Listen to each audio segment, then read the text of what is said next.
আসসালামু আলাইকুম। এই মুহূর্তে দেশে এবং প্রবাসে প্রিয় জেলা নোয়াখালী থেকে আপনারা যারা আমাদের লাইভে দেখছেন, আপনাদের সবাইকে নোয়াখালী মাইজদি থেকে আমি স্বাগত জানাচ্ছি। আসলে এই মুহূর্তে আমি নোয়াখালী প্রধান শহর যে মাইজদিতে অবস্থান করছি।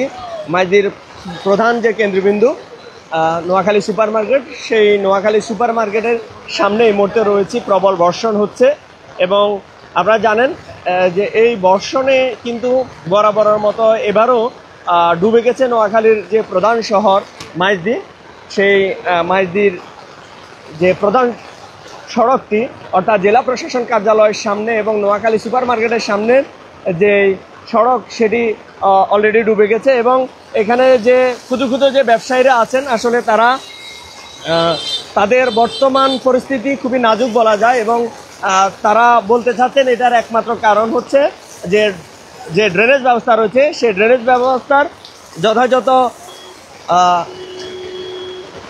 পরিষ্কার করা হয় না বিধায় এই অবস্থা হয়েছে। তো আমরা নোয়াখালী মাইজদি একদম যে নোয়াখালী সুপার মার্কেটের সামনে অর্থাৎ জেলা প্রশাসন কার্যালয়ের সামনে যে সড়ক, সেই সড়কে বর্তমানে অবস্থান করছি এবং প্রবল বর্ষণ হচ্ছে।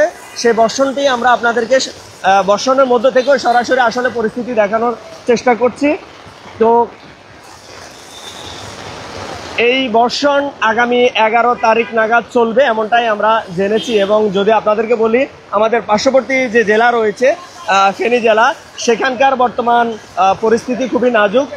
ফেনী যে মুহুরী নদী রয়েছে এবং যে সিলুনিয়া রয়েছে, সেখানের যে 14টি বাঁধ ইতিমধ্যে ভেঙে গিয়েছে এবং প্লাবিত হয়েছে বিভিন্ন এলাকা। তো আসলে আমরা কি আরেকটি বন্যার দিকে চলে যাচ্ছি কিনা সেটি এখন দেখার বিষয় এবং গতবারের মতো যদি পরিস্থিতি হয় সেক্ষেত্রে আসলে যে তেমন একটি পরিস্থিতি আসলে এই মুহূর্তে তৈরি হওয়ার প্রবল সম্ভাবনা দেখা দিয়েছে। তো যারা যেখান থেকে দেখছেন, আপনাদেরকে আমি বলবো যে কমেন্টস করার জন্য, আপনারা যে থেকে দেখছেন।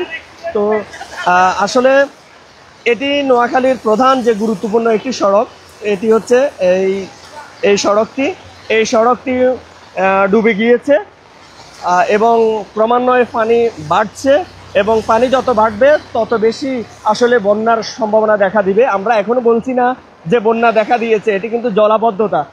যে কয়েকদিন প্রবল বৃষ্টি হচ্ছে, সেই বৃষ্টির কারণে প্রধান সড়কে জলাবদ্ধতা দেখা দিয়েছে। আসলে একটি বিষয় এ সময় এখন বলতে হয়, সেটি হচ্ছে যে গতবারের যে ভয়াবহ বন্যা অর্থাৎ 2024 সালের যে বন্যা, সেই বন্যা থেকে আমরা আসলে আমাদের শিক্ষা নেওয়া উচিত ছিল অথবা আমাদের সচেতন হওয়া উচিত ছিল যে আগামীবারে যদি এরকম পরিস্থিতি দেখা দেয় সেক্ষেত্রে আমাদের করণীয় কি হবে। সেই ক্ষেত্রে আমরা বলবো যে আসলে মনে হয় উদ্যোগপূর্ণ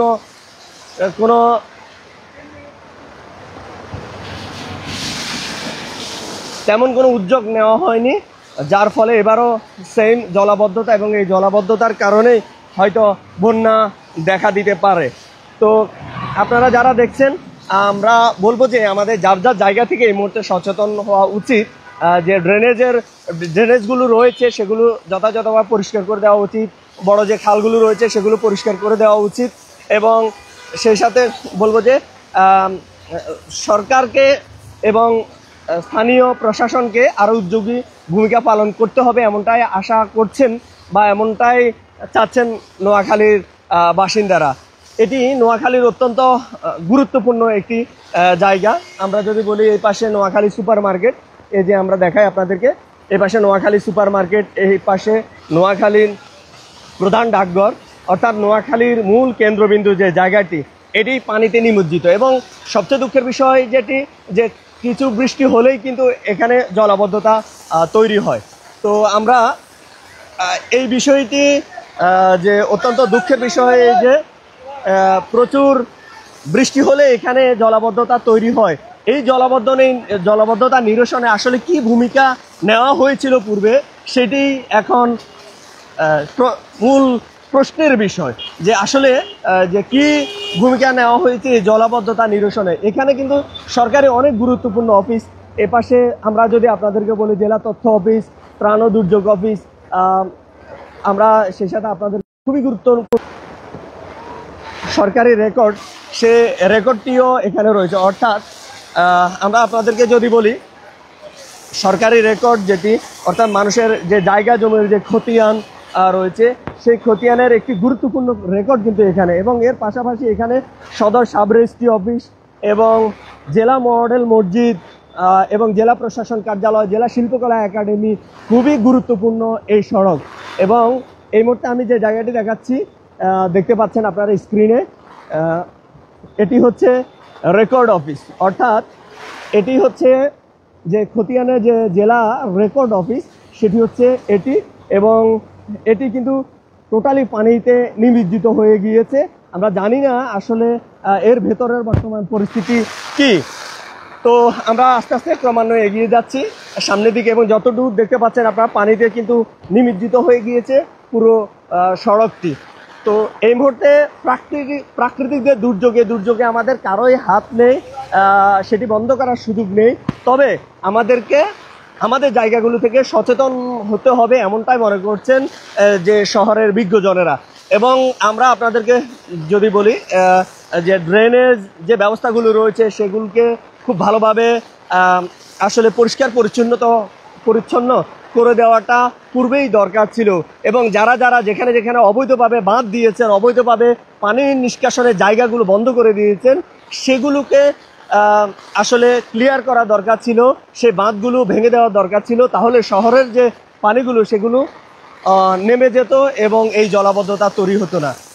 তো প্রিয় দর্শক, আমরা আবারও বলছি, আমরা আছি নোয়াখালী মাইজদিতে। নোয়াখালী মাইজদি যে প্রধান কেন্দ্রবিন্দু, যেটি বলবো জেলা প্রশাসনের কার্যালয়ের সামনের যে সড়ক, সেই সড়কে আমরা ইতিমধ্যে অবস্থান করছি। এবং আপনারা দেখছেন প্রবল বর্ষণ হচ্ছে, এবং গতকাল রাতের বর্ষণে কিন্তু পুরো শহর ডুবে গিয়েছে বলা যায়।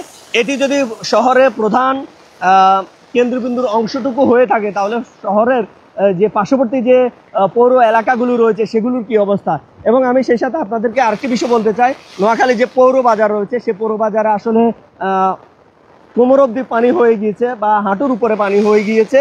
এবং যারা ছোট ছোট ব্যবসায়ী রয়েছেন তারা রাস্তায় চলে এসেছেন, এবং মানুষ ক্রেতা সাধারণ যারা আছেন তারা কিন্তু রাস্তায় এসে তাদের কাঙ্ক্ষিত পণ্যটি ক্রয় করছেন, যার ফলে যে প্রধান সড়কে এই বৃষ্টির মধ্যে বিশাল একটি যানজটের সৃষ্টি হয়েছে।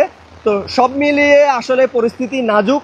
আমাদের গতবারের বন্যা থেকে আমাদের শিক্ষা নেওয়া উচিত ছিল। সেই বন্যা পরিস্থিতির আলোকেই কিন্তু বন্যা পূর্ব প্রস্তুতি অথবা জলাবদ্ধতা পূর্ব প্রস্তুতি গ্রহণ করা দরকার ছিল বলে আমি মনে করছি। এই মুহূর্তে আপনারা আসলে অনেকে দেখছেন, যারা দেখছেন তাদেরকে আমি ধন্যবাদ জানাচ্ছি। আমি নোয়াখালী মাইজদিতে আছি। তো আসলে প্রধান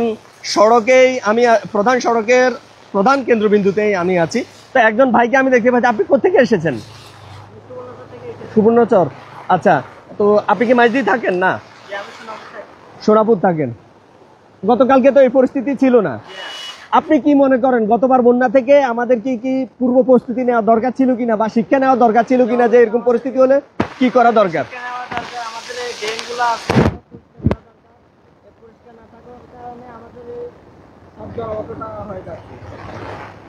আচ্ছা, ধন্যবাদ আপনাকে।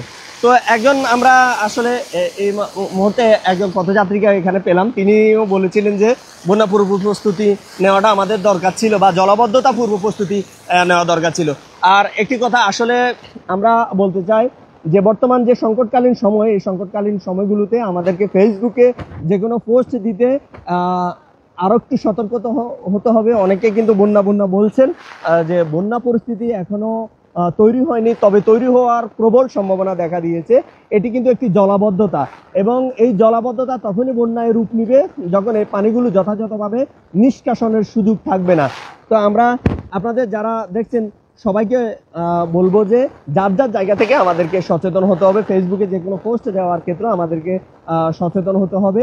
এবং এই মুহূর্তে আমাদের করণীয় একটি কাজ, সেটি হচ্ছে স্থানীয় প্রশাসনের পাশাপাশি বা সরকারের পাশাপাশি আমরা জনসাধারণ আমরা যারা আছি আমাদেরকে সচেতন হতে হবে। এবং বৃষ্টি আগামী 11 জুলাই আবহাওয়া অফিস থেকে যেমনটা আমরা জেনেছিলাম যে বৃষ্টি আগামী 11 জুলাই পর্যন্ত প্রবল বৃষ্টি হওয়ার সম্ভাবনা রয়েছে, এরপর বৃষ্টি কমার পূর্বাভাস রয়েছে। তো এই পর্যন্ত আমাদেরকে সচেতন হতে হবে। এবং সেই সাথে আমরা আরেকটি বিষয় জানিয়ে রাখি, ইতিমধ্যে কিন্তু নোয়াখালী যে নিম্ন এলাকাগুলো রয়েছে সেগুলোতে কিন্তু নিম্ন এলাকা যেগুলো রয়েছে এগুলোতে কিন্তু যে মাছের ঘের রয়েছে সেগুলো পানিতে ভেসে গিয়েছে এবং অনেকে যে বিভিন্ন জায়গায় যে আবাদ করেছেন বা চাষাবাদ করেছেন সেগুলো কিন্তু পানিতে নিমজ্জিত হয়ে গিয়েছে। তো এই ক্ষেত্রে আমরা বলবো যে যার যার জায়গা থেকে এবং আমরা স্থানীয় মানুষের সাথে কথা বলে স্থানীয় মানুষ যেটি আকাঙ্ক্ষা করছেন আশা করছেন যে পানি নিষ্কাশনের যে জায়গাগুলো রয়েছে সেগুলো যেন দ্রুতই সেগুলো উন্মুক্ত করে দেওয়া হয়, এতে করে শহরের যে পানিগুলো রয়েছে সেগুলো নেমে যাবে এবং নোয়াখালী জেলার যে পানিগুলো রয়েছে সেগুলো নেমে যাবে। এবং এই বিষয়গুলো আমাদেরকে কিন্তু আরও আগে থেকেই সচেতন হওয়ার দরকার ছিল বলে আমরা মনে করছি এবং সাধারণ মানুষও এমনটাই মনে করছেন। তো সবাইকে যারা এতক্ষণ লাইভ দেখেছেন আপনাদেরকে নোয়াখালী মাইজদি থেকে বর্তমান পরিস্থিতি আমরা আপনাদের দেখানোর চেষ্টা করেছি। এবং আমরা বলবো যে এই টানা বৃষ্টি এখনো চলছে এবং এই বৃষ্টিতে পানি ক্রমান্বয়ে বাড়ছে।